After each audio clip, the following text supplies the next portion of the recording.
Welcome back to another episode of Organizing Tune-Ups with your host, Jessica Littman, the Organized Mama, where we are breaking down big organizing concepts into small, bite-sized chunks you can do in your home every day for 5 to 15 minutes.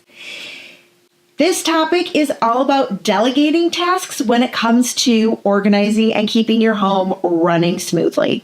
I think we all know the mental load that everyone carries in having to run a house.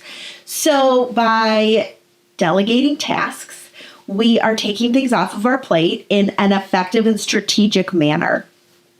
Now, there are some things that I feel just to discuss. One, I am a big advocate on teaching kids at a young age how to do specific tasks so I don't have to do it. It's just what is expected in order for this household to run.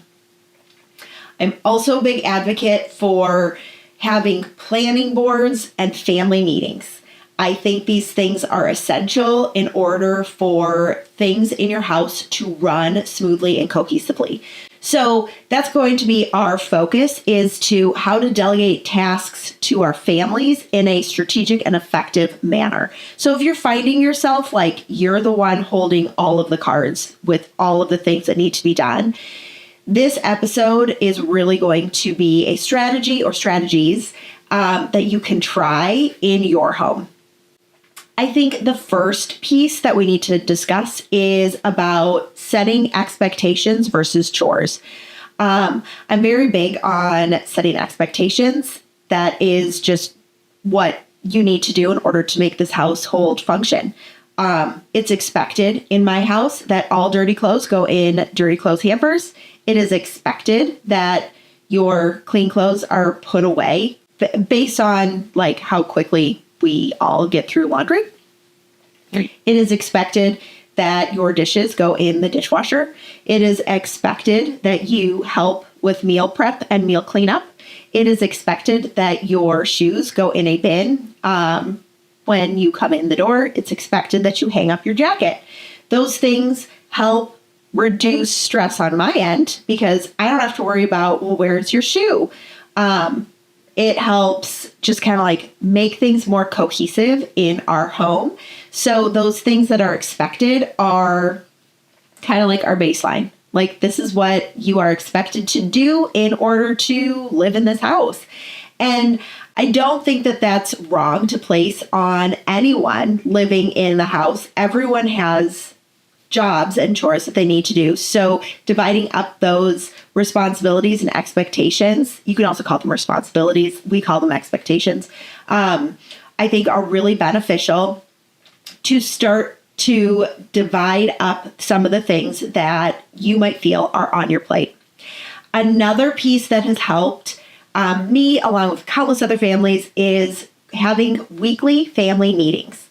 At these family meetings, we create a list of our schedules, who's doing what task, and we pretty much you can run it however you want. We run it where we go through schedules for the week, and then I also create a list of chores, tasks, things that need to get done.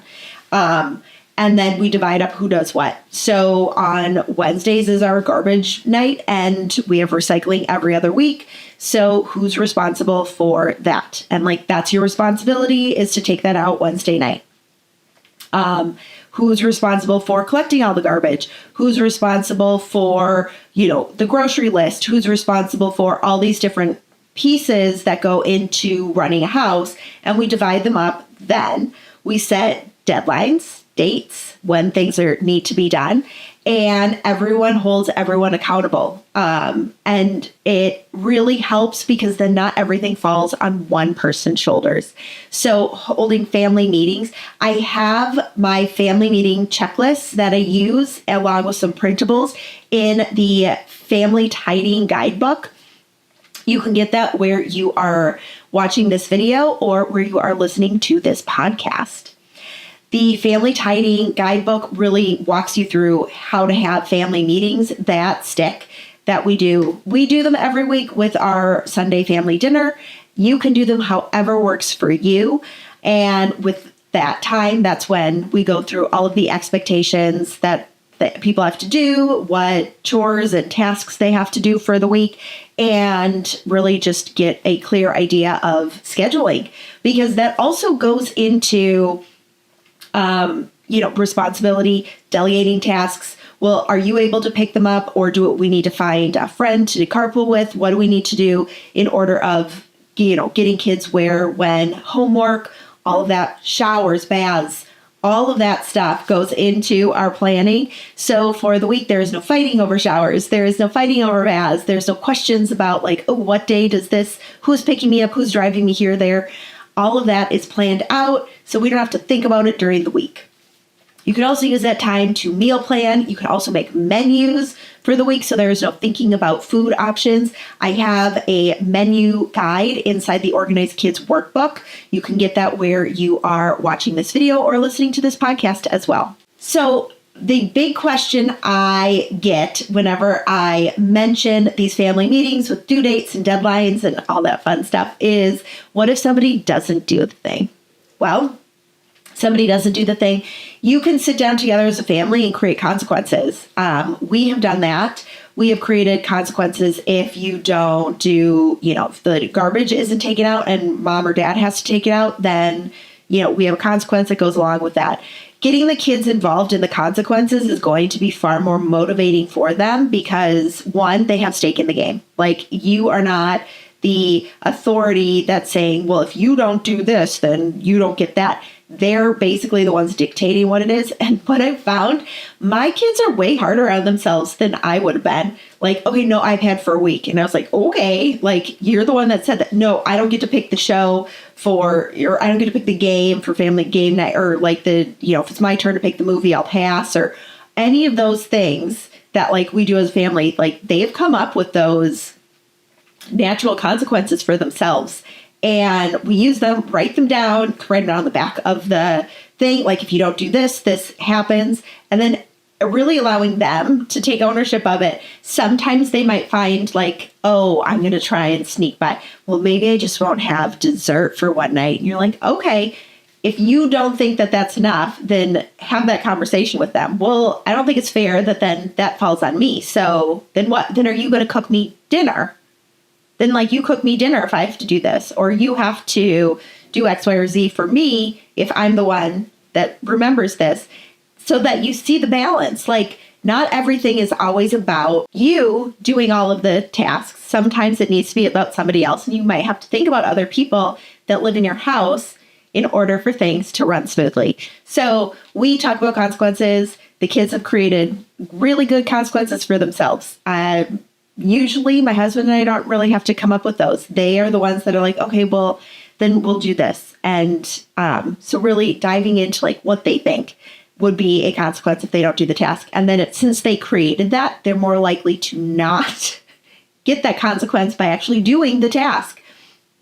Once they do it over and over again, this just becomes habit. It's become something that, they look forward to. They get to chat with you about tasks and things that they get to do for the week. And they might even be well, I can cook dinner one night. You'd be surprised the kinds of conversations that have come about because of these family meetings are going to be really exciting for you and a great way to delegate some of your tasks. You can also share you're feeling overwhelmed because of X, Y, or Z, and listen to their suggestions. I mean, you'd be surprised. My kiddos have come up with some really great things at a really young age about ways in which that they can take on tasks and do things. So highly recommend chatting with your kiddos in regards to those type of consequences for not completing some of those expectations.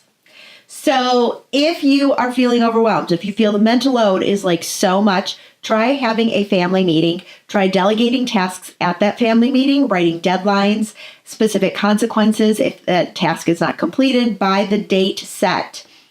You might even need to set time as well. It needs to be done before 5 o'clock on Wednesday, or, the garbage truck doesn't come.